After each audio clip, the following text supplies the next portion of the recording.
All right, everybody. We are back with another episode. Here, we are going to discuss something today that it always seems to be a pretty big discussion across the hog dogging community.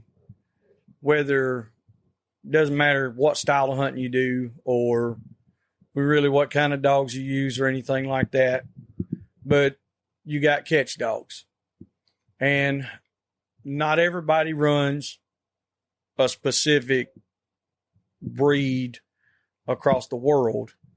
Of course, that everybody there's tons of different breeds out there. But you've got different applications and there's people hunt so many different ways. Although the end result should be the same, it should be catching the hog. Yeah. So, I mean, you look at the whole catch dog thing. The biggest thing that I've come to find that to me really is misconceived is what a catch dog is for. Everybody's going, oh, it's for catching pigs. Well, yeah, no shit. But at the same time, like we went over this before, you've got you got areas like where we live, and once upon a time, we needed a catch dog that was a specific dog. It needed to be something that you could go into a bay with, get in there close, pick your poison, turn him loose, catch the hog. You want to catch him on the ear. You wanted to get to him as quick as possible, get him off. You didn't want to damage the hog. Well, all that shit's out the window. We can't have a live hog at all. The hog has to be dispatched. So honestly, when people are like, man, I want a dog that's all ear. To me, he ain't got none. Yeah, to me, what does it matter? The dog is serving its purpose as long as it catches the hog, just so you can dispatch it. That's the only reason that we're hog hunting here in Alabama. Now, true enough, other places you can actually manage stuff like that, but here the only management is eradication. That's it. It's strictly taking them out of the ecosystem. And, I'm not saying I agree with that, but that's the laws and the rules that we got to go by. So it gets pretty tough. But like I said, it just, when people, especially it seems like when somebody first starts hog hunting, they read a lot of stuff on, or see a lot of stuff on social media, like the guys in Texas or Louisiana or Florida, what they're doing in the way that they do it. And they think that, okay, well, we need to mimic that. And I'm not saying that it doesn't need to be like that. That's fine. But I'm saying that it doesn't have to be that specific where we're hunting at. If that son bitch catches him on the leg, the nuts, the face, the head, the jaw, the wherever, it don't matter as long as he's catching it. Okay, as long as you can hold him. Damage control. Of course, you get a good catch dog that knows how to catch. There's a difference in a dog catching a pig and then having a catch dog. That's another one.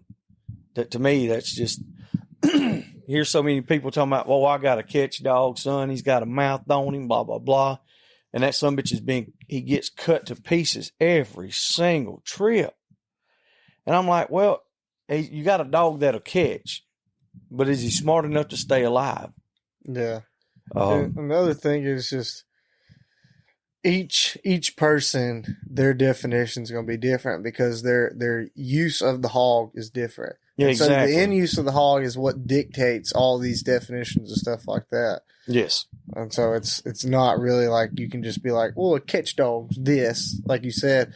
And because in the finish run, our catch dog is going to be much different than, like you said, somebody in Texas. Yeah. Well, I mean, and there's people that have just just rough cur dogs that they don't have a specific catch dog for that duty. And for a long time, that's what we did. Like, we didn't have a walk-in or a lead-in, or all ours were just running catch dogs, which I've seen some people have bay dogs, and then they coach them up into catching. Yeah. And I've seen it work a million times, but that 1,000,001 time it don't work. Yeah. Let me tell you from personal experience, you never want to be in that situation where your dogs are wrecked and there's nothing to catch him, and there's still one hanging on, and it's like... Or one, either that or they're all too chicken shit to actually hang it. Yeah. Or as soon as you get up there, they start letting go because they're getting their ass whooped. Or they let go right there before you get it. I've seen all those scenarios. I've seen people get right up to a hog and dogs literally just start letting go, trying to go relay. And then it's like, well, nobody's holding the pig. Well, and a lot of that, when it comes to that part right there, that's because those dogs were bay dogs. And at some point in time, they were trained with a catch dog. Or they were trained to relay. They were trained that when I get there, you need to leave and go find another hog. Yeah. The relay part, I do believe that, part of it's taught through just the hunting process, the repetition. And I do believe that, some dogs have it, it's more instinctual, and they automatically want to go to the next one, the higher prey drive. And so you just harness that and you point them in that direction. You get them saying, hey, I want you to relay. So you get them on that. So when those dogs are doing that, that's what they know how to do. So you took something out of the equation that messed it up. Yeah. And so that's what I'm saying. You got to watch where you get dogs from as well. Yeah. If you don't raise your own dogs, because if somebody calls and says, hey, I want a rough dog. Okay, well, I got some rough dogs. Well, we've done that. We've sent some people. We've sent them a rough dog. They call and they're like, "Hey, this dog is too rough." I'm like, "Well, I don't know your terminology," and they're like, "Well, this is just a catch dog." Well, no, you put him on the track, or you dump him out at a feeder, and if it's within an hour or 2 hours old, it's going to be a hotter track. Well, he's going to take that track and he's going to stick with it and he's going to catch it. He's rough. Yeah. I mean, that's just rough. That's rank. That's not an actual catch dog. To me, it's like, okay, you want a catch dog, it's going to be a lead in or a walk in. Yeah. And if you want a running catch dog, well, that's more along the lines of what we're going to have. And they're all rough. Everybody's like, well, and I ain't saying everybody, but some of the people that I've dealt with and talked with over the years, their idea of a rough dog in mind. They mean a rough bay dog. And that, to me, even at that, it's two totally different fucking what's things. What's the number one reason you've heard for people not carrying a catch dog that have like rough bay dogs or dogs that they can coach up in the kitchen? Well, that's the only reason, because they can coach their dogs in the kitchen. Yeah. The only other thing I've heard is I don't want to lead in a bulldog. Well, yeah, and that's on you. I don't want to be fighting with it, Well, that's on you. And I've heard that several times. Like, I don't want to be fighting with some crazy dog, and I'm like, that's specifically on the handler. Yeah, I agree. I don't give a damn. Look, I'm sorry. I know it might piss people off, and they might just think I'm crazy or whatever. If you can't teach a dog to walk on lead, what are you doing? That's yeah. And then at that, I've got several of them out there right now that are walk-in catch dogs, and they will walk right beside you. We'll be back after a quick break. We would like to interrupt this episode to take a moment to thank our sponsors and friends of Dixie Doggers Podcast. Southern Cross Cut Gear, Boars N Broads,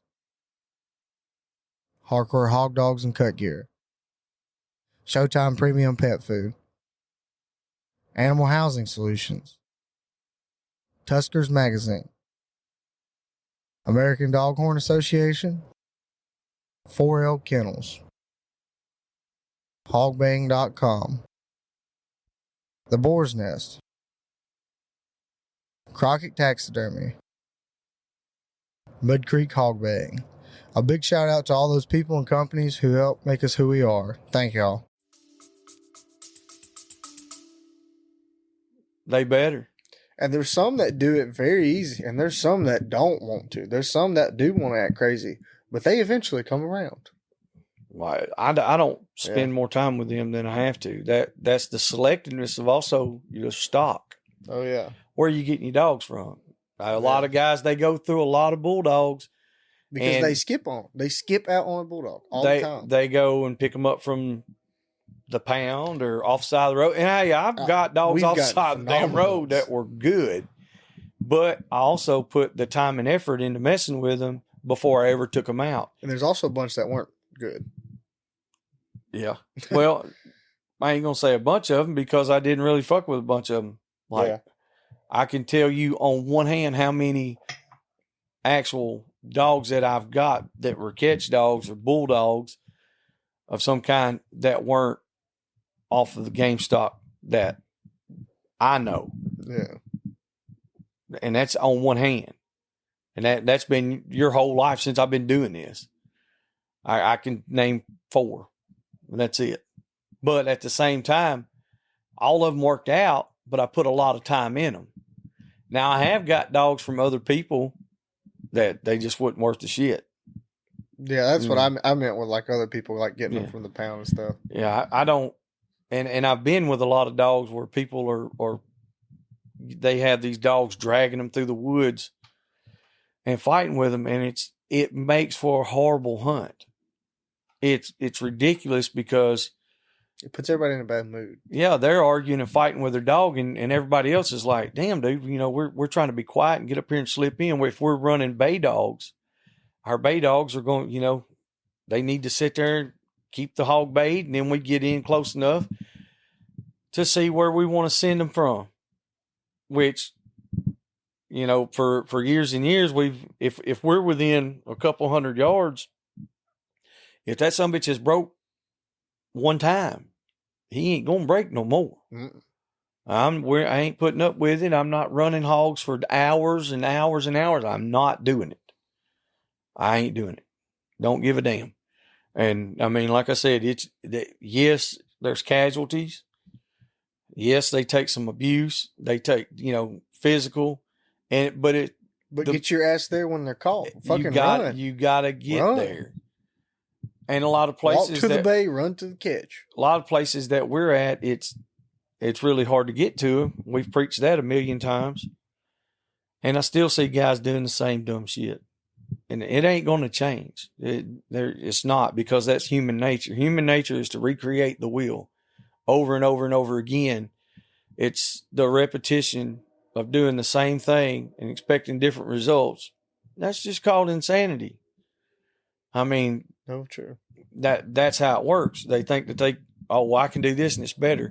And there's some guys that have come up with a line of dogs that can make it better.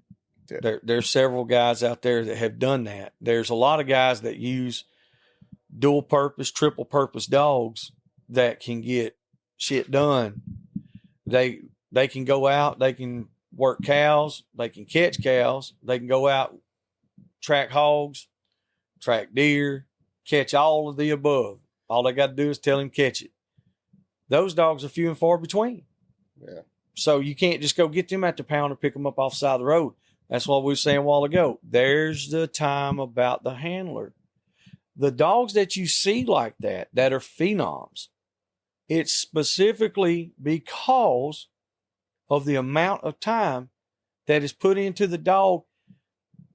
You got to have the stock to work with. Oh, yeah. That's where, honestly, that's where it comes. You got genetics. So if you got good genetics and you got to put the time in it, if you take that dog that has all this mentality and natural ability and you never run it, then it can't do anything. Because he has to learn his game. He's got to learn how to work. And I think from the dogs that we've seen that are multi-purpose, a lot of them, by the time they learn the first one, the second one just comes so quick to them, whatever that second game is. Yeah. Or something like that. Or even if you're hunting them back and forth on game or just whatever. It's like it seems they favor like a species first. And then once they kind of get one done, then they just kind of go crazy. Once they were like, well, I know what this smell is and I know how to work the track. And I feel like it's like a hog dog. The reason why it's a hog dog is because it consistently finds pigs when other dogs don't. But I feel like a lot of times that's just because outside of just being able to take a track, it knows how that pig's going to move. It can read that pig's body language in a bay or in a catch or whatever. Or a lot of times, like we've seen this with Rodney's dogs, they have good memory of the property. Oh yeah, and like they know shortcuts. They start can backtrack learning properties, and different things like that. That's the opportunity you're giving them as far as putting them out there, letting them work. They also might favor it more because you favor it more. If you hog hunt more than you coon hunt them, well, Probably or you squirrel hunt more than you coon hunt, whatever. We've hunted with squirrel dogs that will tree coons all day long, but they don't tree at night. Very little. And it's weird. It's the weirdest shit. That's a dog.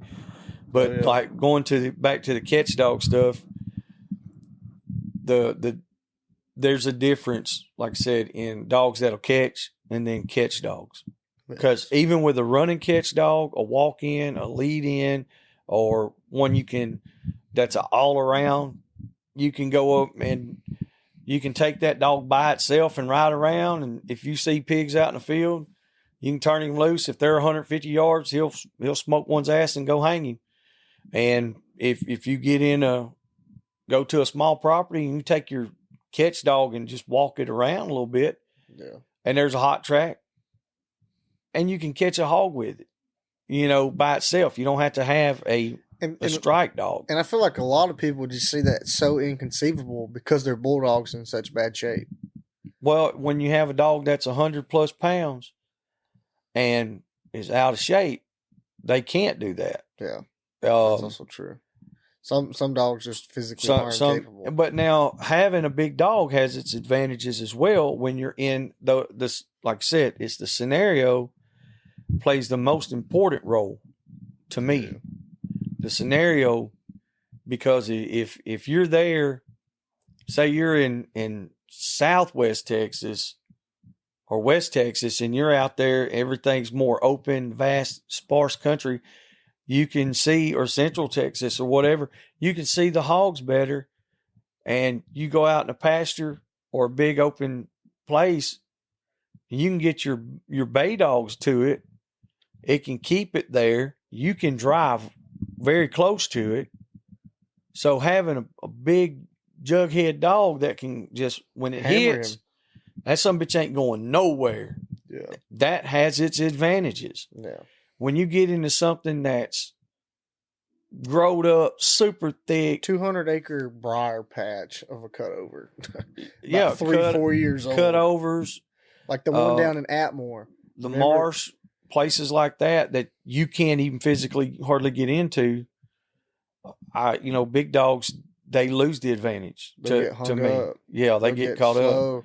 There's more to hit. But you have to be really you got to be really careful on what dogs you put in that position. Yeah. We run a lot of smaller dogs at times, and it works just because of trial and error, and also, having other people that I've learned from. There's a multitude of guys that I've hunted with that I've sat back and watched, Clay Austin, Aaron Schenkel, Dwayne Heatherly, Adam Brown, all those guys right there. I'd pay attention to the dogs that they had and the way that they ran them. And I learned a lot from it. Like I said, you can take the Jags and Patterdales, and I can go catch hogs.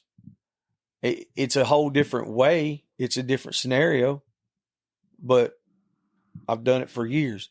And you can take a damn Great Dane, some cur dogs, go out here and catch hogs, or you can take a Mastiff or a Corso or whatever. You can do the same thing, but it's the scenario.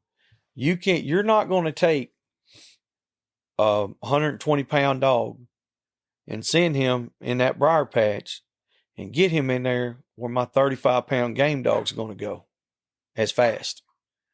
And if he does get in there and he gets hung up or gets in a bad position, he's going to get hurt. He's not coming out probably.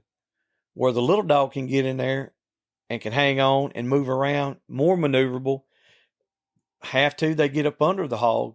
I've went in how many times, and Used to, the little dogs would go in there and they were laying on top of the little dogs. I'm like, shit, they're more in danger of suffocating than they are anything. A bunch of times there'd be a dog on each ear, one on each front leg, And one on each back leg. Oh yeah, got him sit down, drawn and quartered. Like it ain't Squealing. going nowhere.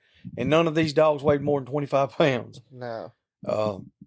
And 6 dogs on it, and the pig works. still weighs more. Yeah, that's what I'm saying. It works. But at the same time, if it was in a wide open field, by the time 2 of those little dogs get on him, that son of a bitch is done swinging him around, and he's gone. Yeah, and they're going to and he's going to tote. He's going to tote them off. How many times we seen a dog take a ride for 400 or 500 yards? Oh yeah, a bunch. Like I said, that's that scenario. But then again, those dogs never hardly ever got hurt. No, I didn't own a staple gun for almost 10 years. Like they could just. I had them, but I never used them. The staples would rust in them before I ever used them. But at the same time, when you start dealing with hogs breaking, because you're hunting a different area, different location, and a whole different terrain, well, you got to change your game up too. There comes the catch dogs, But 90% of the time, even when we had all the little dogs, I had some anchors. Oh yeah, I had an anchor dog. We don't have a stud. And most of ours were bird bulls. Yeah. Or, after we got into the high terriers, we ran them a lot because I could, if we had a hog that was stopped and dogs were 700-800 yards or half a mile or whatever, I could put them on the track. They'll run the track to the other dogs. By the time we drove around to get in position, they were already there and it was caught. A lot of times they were caught longer than I wanted them to be, but it never stopped them. They hung in there, but they were in good shape. Keeping them in shape, that's a big thing. Oh yeah, and it's like, because not only is this dog going to sit here and run and just like barking at a hog, don't get me wrong, is very tiring because you're screaming. But like, you ever wrestled? Like, you ever wrestled another grown person? Like, it takes all your strength so quick, and basically that's what catch dogs doing. But they only got the one point, their mouth. So they're having to use all their core, their neck, their back, their shoulders. They're cutting their breathing out too. Oh yeah, and they still they can got something breathe. in their mouth. Exactly, they still can breathe. It's more restricted breathing. But they still can breathe. And so it's like, 5 minutes there is like a 50-minute bay. Well, that's another thing. Like with the dogs, catch dogs, is their cut gear. Yeah, and I don't know if it's exactly like that harsh. Every pig's different, but like 5 minutes is definitely a long time on a lot of dogs to hang, especially by themselves on a rougher one, whooping them pretty good. I've seen a lot of them tired, but then again, I don't know how well they were conditioned. Well, of other people's dogs, yeah, that's what I'm saying. Talking about having the restricted breathing part, cut gear, you got to watch it. Yes, if you put cut gear on that fits poorly, then you create a pinch, a fold. Well, something. you're keeping them restricted even more. Some dogs are built different. Molliser type dogs are going to have a broader chest, a shorter midsection for the most part, and you got to watch what vest you're running. A lot of people want to put them on, cinch them up super tight and stuff, and they do need to fit firmly. They don't need to move around a lot because, that's going to rub them. Yeah. Also leaves space for something to get caught behind them. But personally, myself, I don't care about a lot of gear on them. I actually probably run more gear on the bay dogs than we do the damn dogs that we used to actually catch. We run more gear now than we ever have. But when we first started dog, no gear. I wasn't much there either. Well, I'm just saying, I don't want any gear on a dog when we first started catching. Yeah. It's got to learn what the business end is. Yeah, that's true as well. It's got to learn, how to fight. Oh, yeah. You got to set your dog up for success. If you know you got a stud bait and you know you got a young bulldog, you sure enough can do a trial by fire, but you should not. I don't even get into that. Like I said, that because that's for people that are just doing this. Yes, listen to that. Yeah. But people that's been doing it forever, y'all know what to do. Yeah. If you know, you know. And if you do that, then don't be doing it. You're fucking stupid if you do it. I mean, I don't Yeah. care if it pisses you off or whatever. You take a little dog and put him in there and get him shit wrecked. Hey, yeah, it toughens him up. It can kill him. It can ruin him. And that's on you. That all goes back to the handler. The biggest problem with dogs is people. I don't know how many times to say it. Oh, yeah. That is the biggest problem. But having an actual catch dog is a pleasure. Yes. I mean, and I've been lucky enough to have a few, and there was a lot of time put in them. And I don't mean like just dogs that, you just turn loose and they go out there and hammer them. Yeah. But they also know how to position their body. Having a dog that goes out there and goes heads up with one, I love watching it. I'm like, look at this damn fool right here, boy. No stop, no brakes, no nothing. But at the same time, I've had dogs that would run wide open and stop 5 yards before the hog, literally, and then damn near just pitter pat. King was the world's worst about going around behind the hog, coming up beside it, and just catching the ear and just sitting, putting his ass on the ground, his body beside the hog's body. Worked out great. Hank does the same thing.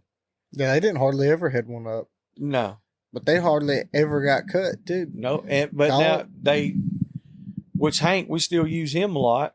That's Joe's dog. And knock on wood, he still really don't. How old is he now? 8? 7 or 8. And it's like once you get a catch dog that can do all those things, they generally live a good while. It's not the whole stigma of, well, I ain't gonna spend that much on him because it's only gonna last just a few years. Well, maybe you think those were all bred and born here, And it's like, well, if you think, okay, well, here's these two correlations. The first correlation is these dogs did all the things I asked of it, and I spent time with it, and they lived a long time. A few of them didn't. Just because things happen. And this could be on the yard or on a hunt or, hell, you know how dogs are. Anything could go crazy and one die. Or you have these that you didn't spend that much time with, just went and got, only spent a couple $100, $100, $50, whatever. And it's like, well, they don't last real long. And it's like, well, I see the correlation there. Yeah, and I know guys that's done it and they've lasted forever, but it's not all the time. No, and all the ones I've seen last forever, they spend a lot of time with that dog. Yeah, which, like I said, having one that's good is a whole different world, and it'll change if you've never been around one, and you go with one, and they let somebody says, okay, Josh Stander. Yeah. I personally have not went with him and his dogs, but I've heard so many people talk. Anybody that's went with him, first thing they do is talk about how well mannered the dogs are. And so, say if you go with him and he's like, here's my bulldog, hands you the lead. Yeah, the lead never tightens up. It's loose in your hand. The dog's nose is on your knee, and you're walking. And then when you get there, the dog sits there until you say go. And then when it does its job, you go over to it, let go of it, or you break it off, whatever. And then when that's done, the dog just sits there. Put him back on lead, and the lead never gets tight. That's a handle. I got a mud outside, picked up off the side of the road right now. Tried to give this dog away. You'd be hard pressed to get him for less than a stack of $100 bills. I promise you that. If you seen the wedding video, you watch that little bulldog that's running around through there. He literally sits there. He goes in there, catches, does his job. We get the hog, and like he's not dragging me, not pulling me. I'm walking him. He knows what's going on. He doesn't bark. He doesn't whine. He doesn't do anything. He waits, send him, catches, get him off, pet him up. He sits there and waits while you're field dressing the hog while you're doing whatever, taking pictures. All you got to do is pet him. And that's it. That's it. And that dog he's making a hand. That's, like I said, that's the kind of catch dogs that we're going to have if we got them. Oh, yeah. He knows how to catch. He's still learning, but Yeah. he's learning how to throw his body. And I don't know how many people pay attention to that. I'm sure the guys that get to see it, they pay attention to that. But coming from the world that I'm originally from, I want to watch a dog move his body, or I want to watch him put all 4 feet down and plant himself. I don't want to see all that goddamn shaking and acting a fool and all that. I don't care nothing about all that. I know you're working. You ain't got to put on a show for me. Get your job done. Let's go to the next one. That's what I need from a catch dog. I need that somebody to load up, to get out the box, to stand there, put his front legs in that vest when I'm ready to vest him, for him to let me clip him up. And I'm not fighting with him. I'm not. I don't give that. I ain't doing it. I know people that do, and I've seen several of them get a bulldog out, and that sumbitch is dragging them, and they're hooping and hollering, carrying on. I'm like, man, why don't you just take a few afternoons and put a handle on him? Oh no, I gotta have him fired up. If he won't go from a dead stop, if he's laying there asleep and you wake him up and he sees a hog and he don't go, you ain't got no bulldog, bud. No. And there's a lot of guys that use cur dogs or crosses, and there's some rough, rank cur dogs out here in this world. And I've had a few of them, but we've got some young dogs out there right now. I got from a young guy out in Texas, and all them son bitches right there can handle their own. Ever since they were pups, way too young to even be messing with it. And this year should be very exciting for them, or for us anyway. I know they're going to get to go to work. So, but making the whole statement about having a catch dog, I think it's a very loose term. And then people are always looking for a catch dog, looking for a started catch dog. I don't know how a lot of people go through so many myself. Yeah. And I'm not saying that it's just, they got bigger hogs. They got different scenarios than we got. Just being lucky bastards. I would hate to be in that scenario. We don't really have that scenario a whole lot. No. Honestly, I would hate to have to go through that. But if I did, it would be just like I had the other stuff. I would have 40. I'd just like we got now. I'd have 40 or 50 head. And when I needed one, I'd go grab one. And if I lost one, if I lost 2, if I lost 5, there's more right there behind them coming up. I'd have to be prepared. It costs a lot. It takes a lot of time. Yeah. To do it. So, but the whole thing on catch dogs is people want to say they got a bulldog. Well, there's a million different bulldogs. And I know some guys that all they want is the big dogs. Well, once you get out of a certain size, to me, it's like it can't even really be a bulldog. It can be part pit of some kind or something. But you got something that's 100+ pounds, unless it's an American bulldog, something like that. Mm. But I think by far the game dog stock and some of those lines, they seem to be a dominant force. Yes. As far as catch dogs, which I know a few guys that run some dogos. I personally have never had much luck with them. and I've been around a few. I've seen some that catch really hard, but I haven't seen very many that are actual catch dogs. And that's just because there's not a lot around here. I'm not saying that they're not out there. Oh, yeah. Eric Rhodes has one right now that's fucking, I mean, like a damn banshee. That son of a bitch is bad to the bone. That's the only one I've seen that's personally doing it. And I'm talking about this dog right here is a hammer. And I guess, I don't know, there's getting to be a lot of people using the cane corsos. Yeah. Which the only cane corso I've ever worked with was the one Aaron had. Mm-hmm. And I mean, she had now, I mean, I was only one dog, so I can't speak for the breed. Yeah. But I mean, she looked good. She was a great size. I mean, she was the one. Well, she picked a 125-pound pig up and just body slammed it. I mean, yeah. I mean, but the dog also probably weighed at least 100, 110. Yeah, that's what I'm saying. She picked it up and just slammed the son of a bitch. It was as big as her. She was huge. She was a beautiful dog. Had a great muscle structure. And like you said, will work. She fucking picked the pig off the ground. We were like, holy shit. Yeah. Like, I mean, she about snatched it away from me. And that makes it tough, too, in catch dog situations. You know, when you get a dog that big, you have to control it. It's pulling against you a lot, too. I don't know that I would like that.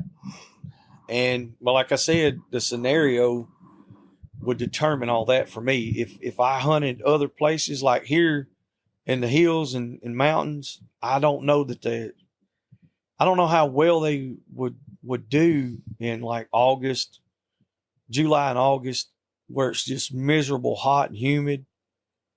I'd be scared that a lot of heat stroke would happen.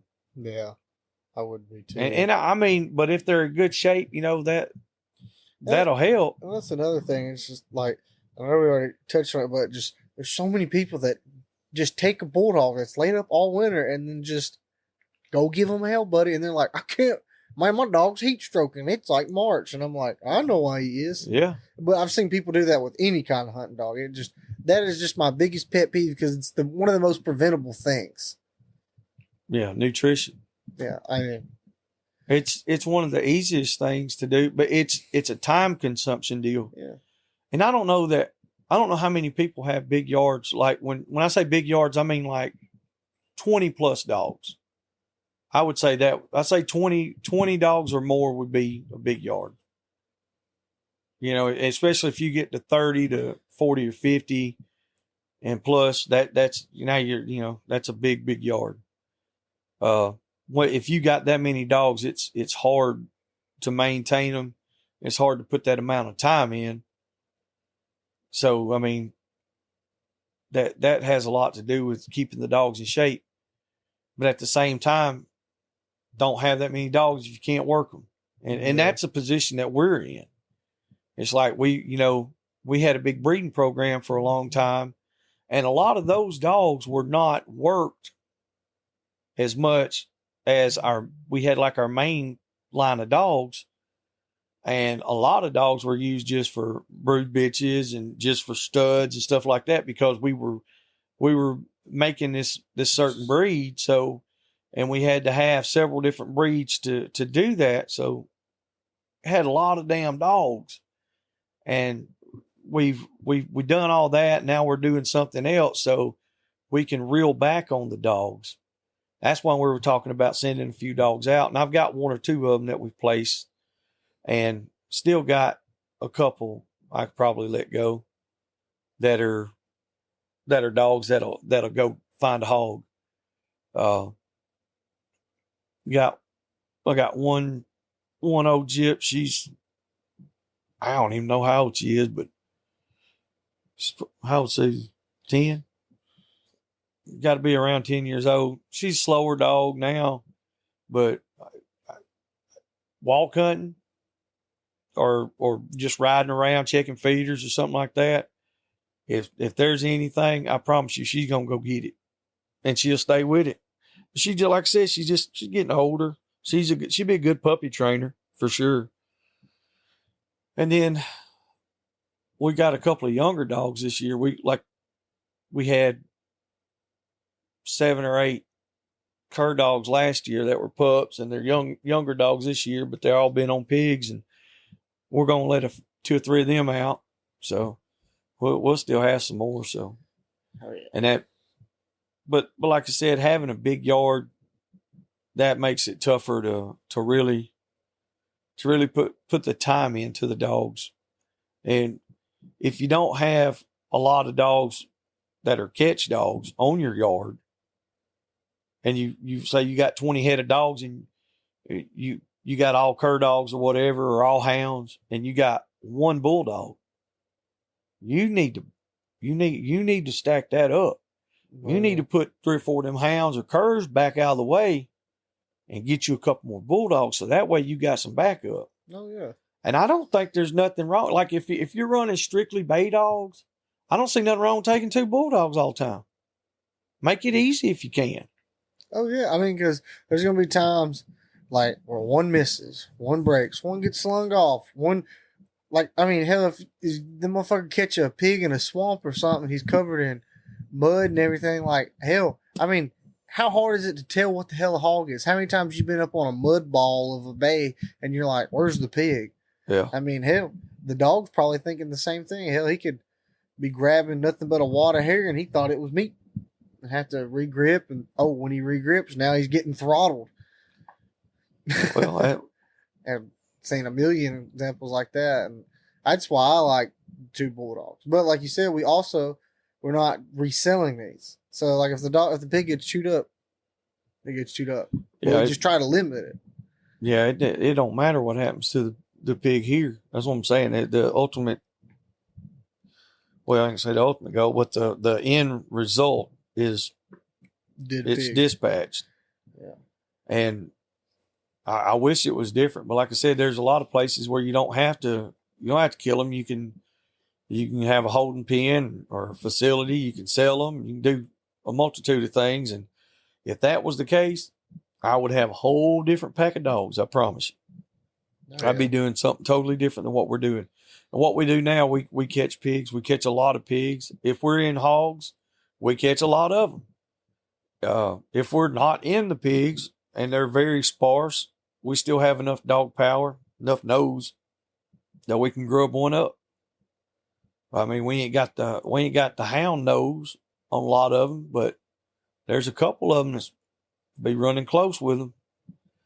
But the what else did you have on your notes you want to go over on the catch dogs? Really just when and where to use the different ones, like the walk-in versus the run and catch dog. That's the scenario. Yeah.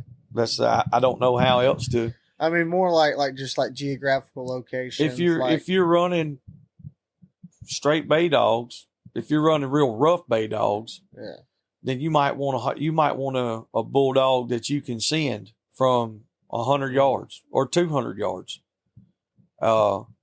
If you're in a swamp, slough, marsh, cut over, stick stuff, you want something that's going to be, and this is just, hey, none of this is the gospel. This is just what works and what I've seen.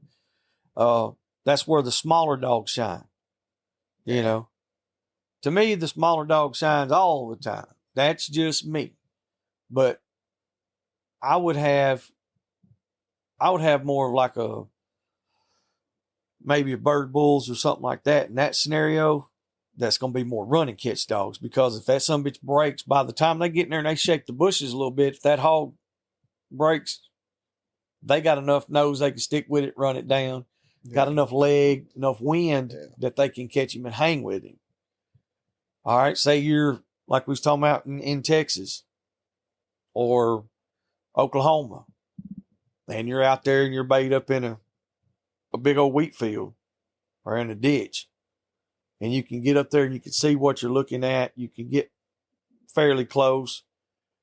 Okay, well, that'd be your walk-in. You know, that's what I would have. And I'd probably have a bigger dog.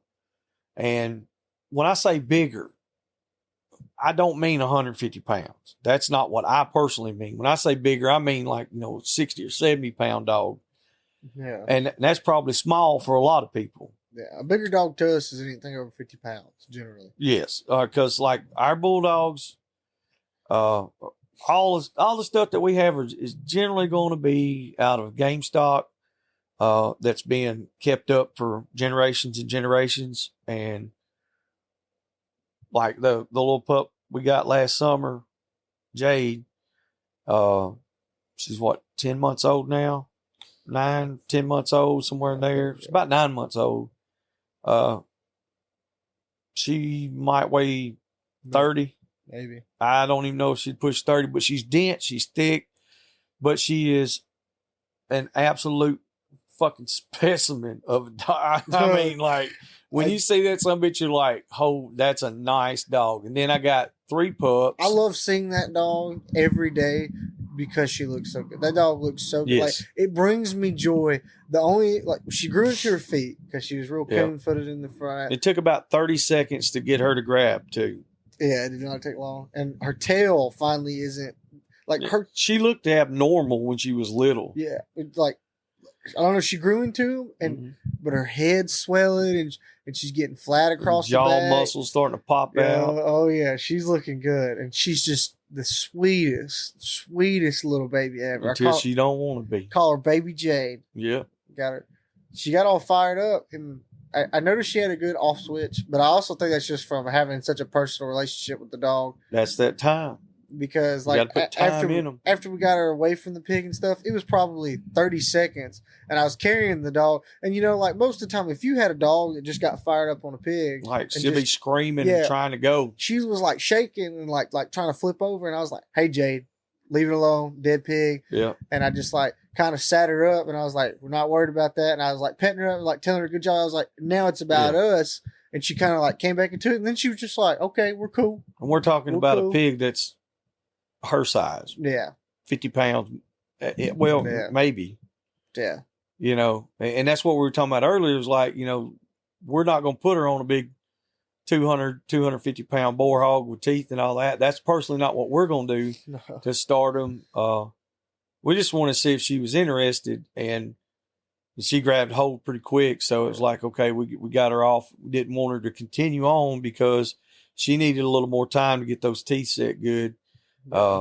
She needs a little more time to grow, but I'm just saying that so that way anybody that's listening, if they don't know that just because we was like, hey, we done this at 8 months old, that's to see what we're working with, and now, like you said, and that's the hardest part I think for a lot of people starting is once they see that. I mean, it's hard to not want to just be like, well, I want to haul this dog. The dog will do it. The dog will do it. But he ain't ready. Oh, no. It ain't ready. And hell, I want to take Jade. I promise. I've been babying that son of a gun for 6 months now. And I want to take her bad. Yeah. And every time I go hunt, I was like, I wish that dog was old enough. Man, I'm just sitting there just sweating, just thinking about it. Because of all the hours I put in to sit, stay, be calm, all this different thing. I just got to... After turkey season, probably we might let her hit a little bit, see how it goes. So that's 2.5, 3 months. She'll be a little over a year old, around something like that, maybe. I have to look and see exactly how she was. I know we got her in August, didn't we? And I think she was 3 months old then. I think it was August. That's the day I lost my phone. Yeah. So I can look back on this other phone and tell me what day I got it. But anyway, it was something like that, and that dog, it's out of game stock, and I mean it's a really nice dog so far. We all got a pup. 2 months ago? Yeah, we got it from TK Hog Dogs down there, Timothy Clean, and I really like these pups so far. I mean they're really nice pups. They still got a way to go. They won't be ready till end of the year next year. Probably next year. Oh yeah, they little babies. And like I said, we don't really even do walk-in catch dogs, but we constantly have something coming up all the time. Because if you don't, I don't want to be on Facebook or somewhere looking for a catch dog every month or two. No. It has to be tiresome because I know for that, if you're in that situation, there's always going to be somebody's like, yeah, man, I got a catch dog. And they got a dog that'll catch. Yeah. It's not a catch dog. And then can end up getting your other dogs hurt. Yeah. And then that winds up, it don't last but just a couple of weeks, or you're the whole time you're like, man, this dog ain't even going to make it, but you ain't got nothing else. So you're going to take it. Oh yeah. And it's like, I've seen some that will catch and then they like let go or something like that for whatever reason. Yeah. None of ours. Yeah, no. I'm talking about other people's dogs. And don't listen. If that some bitch lets go at all at any time, it's got to go. Unless his fucking jaws broke. Yep. And even at that rate, he better keep hitting it. They're still gonna go. I got damn Tyson out there. I mean, mandibles snap on both sides. That son bitch is steadily running up there and just headbutting it. And I mean, that's all he could do. But he ain't quit. No. I had to make him quit. And that's the thing about it. When you get dogs that get you in that position, that's dangerous. You're going to get hurt. Yeah, it's dangerous. Your other dog's going to get hurt. Yes. Somebody else is going to get hurt. And like you was talking about, like if you only have one bulldog, you need more. Well, even if you only take one bulldog to the woods, he's eventually going to get injured. Eventually. Yep. Whether it be your fault. He could get too hot. Anything. You get on a roll and catch 10 hogs. Or say if like he really don't even get injured. He just like you have a damn weekend of just, hey, you caught a lot of hogs. That's what I'm saying. The son of a gun is tired. He's Give him like, a break. I'm tired, boss. Well, you need another bulldog because, hey, that big boar hog at this other property you got might, how many times we seen it? Monday night, fucking 11:30. Oh, yeah, there's the big stud that we was hunting Saturday morning. There he is on camera, or Tuesday night or something like that.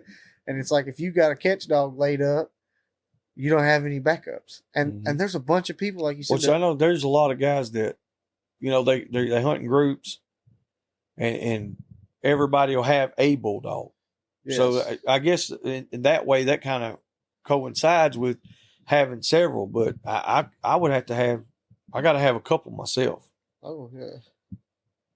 Regardless. And I mean, I don't know. The older I get, the more I got to have. Yeah. The more bulldogs, the more catch dogs. And I don't want to have dogs that'll catch. Because used to, I did that.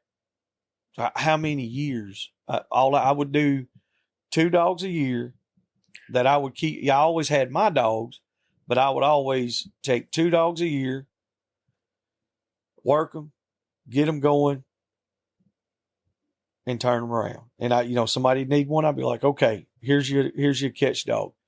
And it wasn't a dog that would just catch a pig. It was one that you didn't even have to have a lead on it. Or you could send that sumbitch and it'd load, unload, stand still, put your vest on. A lot of them you could just call them off. They would, even if you broke them, there was 1 or 2 dogs that there's been a lot of them that you have to break them off. But when you break them off, you just call them back, tell them sit down.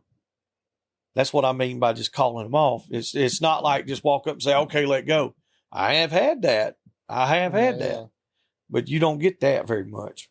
Not with game stock, not with hard. I feel like some dogs just get so zoned out, they're not even present in the moment. Oh no, that's what I'm saying. You got to get them back into reality.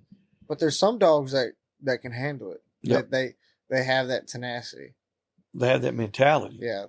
There you go. No, the tenacity part, you're right. They have this tenacity about going and doing it, but they also have. I guess the correct word would probably be stability to be able to be present. It's got to be a stable dog. I think that's why. I think a lot of that. All right. Robert Carroll breeds some dogs. I don't know Mr. Carroll. I don't really know him. I've seen a lot of his stuff on Facebook, social media, stuff like that. And years ago, he's been doing like almost 40 years. Yeah. Dogs look good, but the stability of the mentality of these dogs, as far as it, just from what I've seen, that's where his stock shines.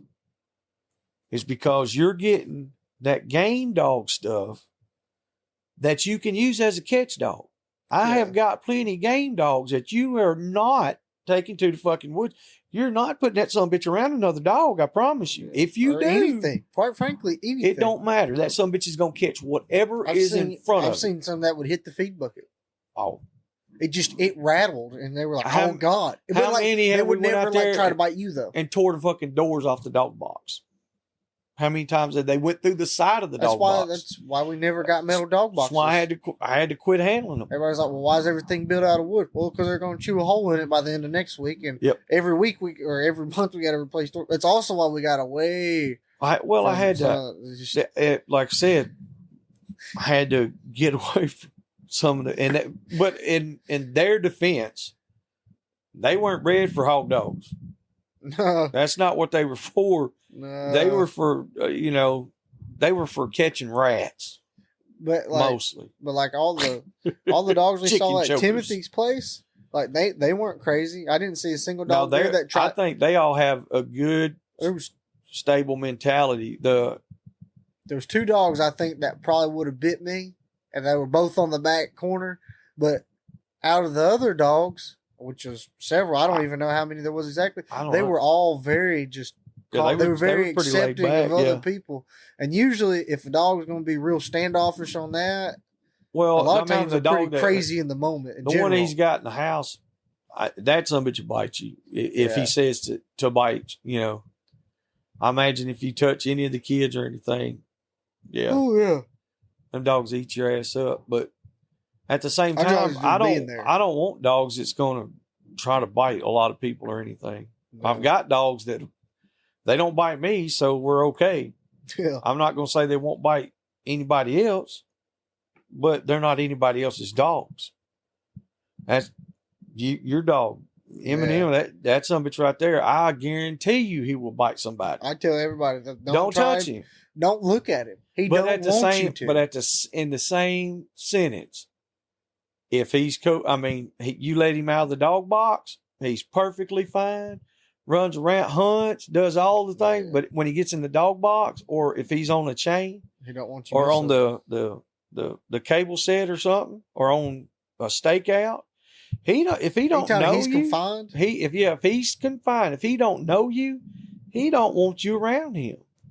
Now you can cast him when he gets done hunting, or like if he's just picking off, he'll come and jump on you and lick you. But then, like you said, put him in the dog box, and we've seen it, and he's like, no, I don't. Yep. He just don't know you that well. Yeah, he's got to know who you are. He could run away from you when he was out running around, and that's all it is. But he's gotten much better. That's where people have to respect their dogs too. Oh yeah. If we're going on a big hunt, you got to.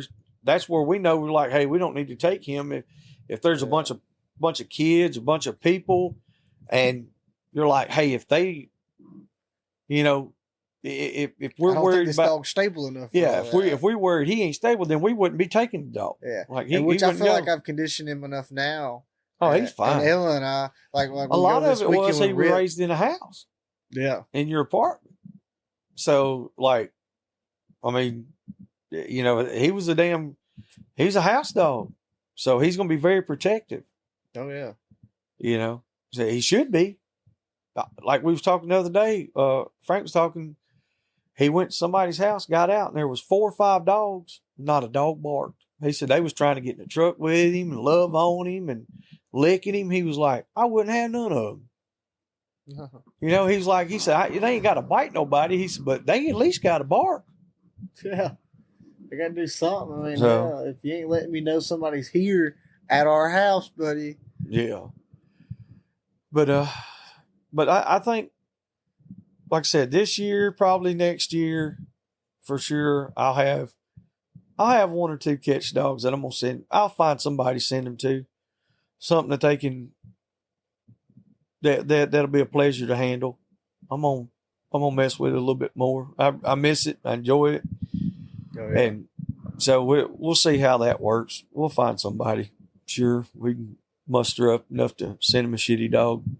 Oh yeah, somebody will get tricked hard enough. Yeah, we Sucker 'em pull a right into wool over your eyes.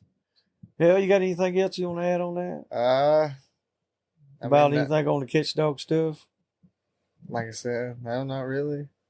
So we're right at like an hour right now. okay. The only thing I would think to say would be we typically, like you just do a little quick recap. You got running catch dogs and then walking catch dogs. And you got a true catch dog. And that guy can do both of those things. He can do whatever. It's whatever. He has the handle that you like. It is whatever you're dreaming of in your mind plus 10. And we've all had some that we were just really, really blessed to own. And about every damn time you turned them loose, you were like, I can't really believe that catch dog just did that. Yeah. And I would confidently say we've owned 2 like that. Yeah. Purvis and Lily. And Itty Bitty was better than all. Yeah, Itty Bitty. I don't. She was. I always forget she's even counted as a catch dog because she casted so well. She would cast.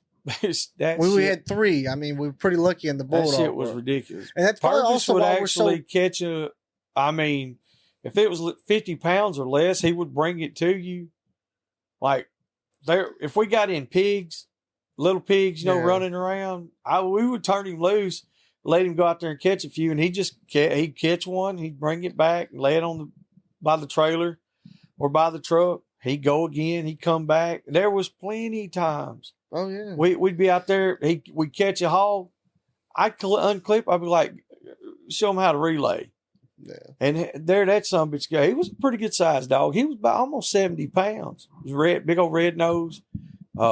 Just a picture of just a good looking dog. Had a damn mouth, had a good handle. He was a nice dog. And then of course we had Lily's. She was whatever. She was. Yeah. There's no other dog I've ever owned that was that caliber at all. Not even fucking close. And that's why we have the good. I see why a lot of people are turned off by the American Pit Bull Terrier. I see it, but they haven't seen the things we've seen. I don't know why they would ever be. Yeah, but I've also seen some of the junk that's out there now. And if you don't know, if you're just getting not an American Pit Bull Terrier. You're being told it's something that it's not. Yep, you're being misled. You're being deceived. Well, that's like the term bulldog. Yeah. That's just mud. Well, it's just any dog that's a molliser type dog, pretty much. Yeah. That can be anything. Everybody says, well, that's old bulldog. Yeah, I mean, it could be from a damn bull terrier to an English bulldog to American bulldog or whatever. It's bulldog. I think Boston Terriers fall under it. They're, so if you got that type dog. I think there's several odd breeds like that. But the difference is with the American Pit Bull Terrier versus other dogs. A lot of people talk about the bite, how much bite force they have and all that stuff. They don't even have the strongest bite at all. They're about half or less than half of what a Kennel is. I mean, you're looking 300 foot-pounds. I think most bulldogs are like what, 200 or something? No, that's bulldog. That's pit.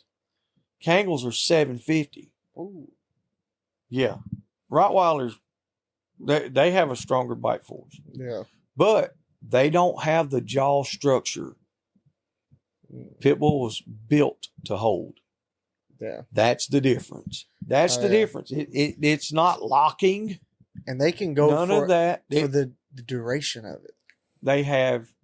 They were bred to do that. Yeah, they were actually bred to do. They were bred to grab and hold, and so that makes a big difference. It's like I said, the way that the way a dog breathes. So you got the Kennel has a huge bite force. It's a huge dog. Yeah, it's a huge dog. If I take a 35-pounder that is ready. And I don't mean hog dogging. And I cut that sumbitch loose from the corner. And he rolls over on his back. And he hits that sumbitch from the bottom. That 200-pound Kennel is a dead bitch. Yeah. Now, if he gets a hold of him, well, bye-bye bulldog. because he could just grab him and snap him one half. But the thing about it, he's got to get a hold of him. Yeah, and maneuvers like that, I think, have directly correlated into the hog dog world of that dog using leverage to position That's why himself. I said, how's he throwing his body? Yeah, and I think that's why we like the pit bull, is because that's really the only breed I've seen do that. Most other monster type dogs want to stretch him out. They want to get in front of him, and because which you can get a lot of control on that. Like we've seen, like a snout dog. Most snout dogs are going to stretch him out. A snout dog ain't laying on top of him. They got to stretch him out. They're going to pull that some bitches. It's like pulling a trailer hitch, basically. Yep. But and a lot of it is they anchor it down. Yeah. They put, like I was talking about, putting all 4 feet down. They'll have their chest down low. If you take a dog that's pulling downward, he's got his chest down low and his feet are lowered in the front legs, and his back's up higher, he's using all that weight in the front to push back. But if you have a dog that throws his ass down and has got his head up, he can put more force, exert more force like that, because he's putting that anchor point down, your center point of gravity. Yeah. That's just like a human. Your center point of gravity is where everything's going to come from. Oh, yeah. And that might be indulging too much into. Well, it's also going to, with the center point of gravity is going to directly affect how much of an ass whooping your dog takes. Yes. How is he going to get slung easier? If they catch on top of the head, he's going to get slung easier than if he's on the bottom of the head. Without a doubt. I mean, if he's on the jaw or the leg, your dog's probably not going to get flipped over. You can take the quickest, baddest dog, and if you can't take an ass whooping, you ain't going to make it long. No. I mean, just because you can throw punches don't mean you can take them, Clay Guida. Oh, yeah. You know what I'm saying? Chris Lieben. Them dudes right there. I mean, you beat on them until you pass out, and then they get up and kick your ass. They ain't good at dodging. I'll say that. They ain't slip-ons. They beat your hands up with their face, and then they whoop you. Yeah. And that's the kind of dogs. And I'm not saying that that's what I want, but I want that tenacity in a dog. I want it in case it needs to be there. I want the tenacity in a dog that can handle that and perform like that. But I also want that dog that's smart, that's quick, that's agile. Oh yeah. But now, like I said, that's just for us. Yeah. And I know there's a lot of guys that's going to disagree because they want a dog that's going to be like a tree trunk and anchor. And and that will work. But it will not work where we're at all the time. It'll work sometimes. Now, like we go down South Alabama or something like that, we hunting on the river or something. I don't want to be swimming back. I was going to say I don't know how well it'll work if you stay. It's too hot. Yeah, that's another thing. That's our issue there. Humid. Yeah, it's hot and humid, and it might not be that bad. But I don't want to take a dog and be like, well, I'm going to try it. It's a lot harder for a 110-pound dog to cool off than it is a 50-pound. Well, I mean, we got a guy we know, Kyoki. He's got that big old brindle dog, and that's something. It's a dog now. Oh yeah, Trip. I mean, that some gun will get it, but when it's late summer. It's really bad hot. Rough on him. He, one good hard run, maybe two, and he's done. He's got to recover. But hey, he's going to take care of business. Oh yeah, he's going to put on a damn show while he's there. And that's a dog. Yeah, he's a big sumbitch. How much you think a dog weighs? 120? I don't know. He's big. I mean, he's. I don't, like I said, I don't know. He's a big dog, but he can hold. But he holds good. He's got a good nose. He's got bottom. He'll stick with it. It's a good dog. I ain't gonna tell Kyoki that shit, but he's a good dog. I like Trip. Oh yeah.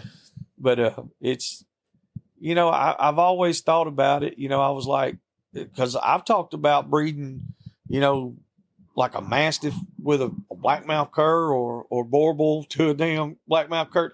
I like that color with the black mask and all that. I was like, dude, if we could keep that and just have it like 100-pound, lean, mean, just badass. But I don't know. You'd have to see how it would work. I don't know. I don't know how well it would work for how long. So, I mean, if there's anybody that listens and you hunt with a bigger dog that's in shape and it can hang, it can go the distance, let us know what you're running. Holler at us. You you can hit us up on any social media platform. Holler at us and let us know, because I'm curious. I'm interested, genuinely interested in that. I'd like to hear what all kind of catch dogs everybody's running. Yeah. Because we've Is had there another option outside of what we're discussing? Well, yeah, like I said, and we know there is, because we've had, I could tell you how many breeds that we've used. Straight bird dogs that just were catch like a Mack truck, bird dog crosses, Jags, Patterdales, all of those kind of crosses, any kind of little terrier crosses, Patterdale, game dog crosses, Jag, bulldog crosses, Jag and bird crosses, English bull, bull terriers. And that's another one that we use, but we haven't really touched on it. That's the thing that I like about them is they're everything that we just said. They can take that beating, and they're typically not as dog aggressive. The breed in general isn't. The ones that we had, I had one that was pretty. But now I ain't gonna say they're gonna be a good running catch dog. I ain't gonna say that. I don't think they have that athleticism that I'm looking for. They move pretty good, as a catch dog, but at the same time they lack some stuff, like their legs, their front legs are straighter, and they're like baseball bats. Their body is like a little, 55-gallon drum. Yeah. Once they're hung on, them some bitches are hung on, but at the same time, if you go into certain areas, how's that going to affect them? So far, we haven't had any negative stuff on them. But the ones that we got are, especially the ones that started out with, are the best that you can find that I know of. And some of the ones that we got now, we got a couple of puppies that are coming up. Kind of curious about Willie, see what he does. One-Eye Willie. He's a bad little dude already. I guarantee you, if he's anything like he is now, he's gonna be bad.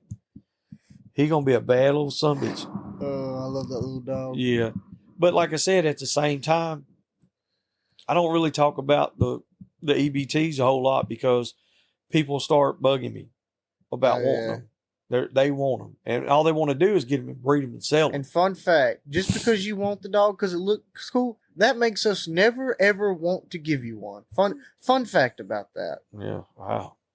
If you say, "Hey, I would like to learn more about your English Bull Terriers," instead of just going, "Hey, normally I still don't even get that Bull Terrier for sale," or say, "Hey, like I'm trying to learn something," Yeah. I don't mind. Yeah. And I don't know everything by no means. No. I'll tell you what I know though. But that's what I'm saying. I'll share what information that I know. But that's one reason why I don't bring up these other breeds. I was talking to Eric Dean a while ago on Messenger. He was like, so we was talking, he was like, so you have, I was talking about the high terriers. He said, so you mean you actually have pure Airedales, pure Jags, and pure English Bull Terriers? Yeah. Yeah. I said, I've got a dozen other breeds as well. And I've owned about every breed that you can get. We've tried it. And I mean, like, legitimately. We try to try. And that's what he was like, really? I was like, it don't matter if it's a Rat Terrier, Decker Terrier, a Marvel Terrier, about any kind of damn terriers, except a Bedlington and a true Wheaton. Hard working Wheaton. I haven't had them, but I've had about every other one in between at some time. Any like little Irish Terriers, Welsh Terriers. I had all different kind of bird dogs, a lot of pure-blooded English Pointers, wire hair Pointers, Draughts, Cocker Spaniels, Setters, and we crossed them to all kinds of shit. I don't know how many breeds we've owned right now or how many breeds I have owned. I have no idea. But we got a lot. But like I said, that's one reason why I don't really put a lot of that out there. I talk about the most common ones because I really don't want people bugging me about it because it gets old. Oh, yeah. It's like, dude. Because we're trying to preserve and expand on something that's already scarce Well, like and rare. with a real American Pit Bull Terrier, used to you could get your hands on the real good stuff pretty easy. Well, now, yeah, you could. There's some guys they got some good working stock, and there's some that think that they really have a hard, bad, just toughest dog there is, but they've never even seen one. Oh, yeah. They've never seen one doing something else for 2 hours plus, just ground and pound and wagging their tail the whole time and ain't quitting. They don't know nothing about all that. So that's why I try to preserve what breeds that we have. We don't sell dogs. I don't hardly ever send any out, but I'm trying to start doing that more because in a way that's one of the only ways we can continue to preserve it is we got to get it in the right hands as well. Oh, yeah. Because I cannot continually keep 75 or 100 dogs. I got to let somebody enjoy some of these. And then I got, you get it in the right hands and then you breed back to them, let them take a couple of puppies and they continue the breeding program and you let it coincide with what you've already got. You keep that lineage going. That's how you pass it down. But you also got to be very wary of the some bitch that just wants to get it and breed it and sell it for $200 or $500. And to some people, that's a lot of money. I know people that they're not going to give more than $300 for a catch dog. And they expect that dog to load, unload, and do all the things that we talked about. And they expect that for $200 or $300. I don't get it. There's a lot that goes with that, and a lot of time and a lot of effort.